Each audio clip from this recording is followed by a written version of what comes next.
মই মানে এদিনাখন এটা ঠাইলৈ গৈছিলো। তাতে 5-7জন মান মানুহ আছিল। তাত আমি দুজন মহিলা মানুহ আছিলো।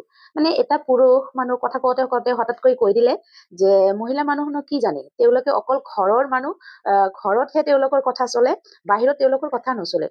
মানে এনেকুৱা কথা শুনি মোৰ মূৰটো ঘূৰি গ'ল। এনেকে মানে সৰুকৈ কথা কব পাৰে জানো? আমাৰ মহিলাসকলৰ কি একো নাই নহয়? বুদ্ধি নাই আমাৰ?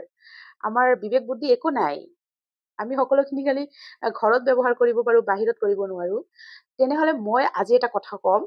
এতিয়া যে বৰ্তমান পঞ্চায়তত যে ভোট আহিছে, ইলেকশ্যন হব বুলি নমিনেশ্যন যে দি আছে, অকল পুৰুষ মানুহক দিছে নেকি মহিলা মানুহকো দিছে?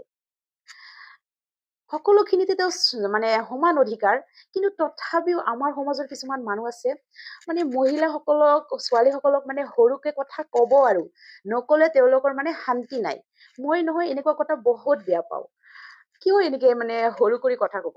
আমি মহিলা মানুহ কিন্তু আগৰ নিচিনা নাই আৰু। এতিয়া মহিলা মানুহ বহুত উন্নত হৈছে। বহুত সকলোৱে শিক্ষা গ্ৰহণ কৰি নিজে নিজৰ ভৰিত থিয় হবলৈ সকলোৱে চেষ্টা কৰি আছে। আগৰ নিচিনা নাই আৰু। মই সমাজৰ যিসকল মানুহ এনেকা কথা কয় মহিলাসকলক, মই তেওঁলোকক কম, আপোনাক এনেকে নকব।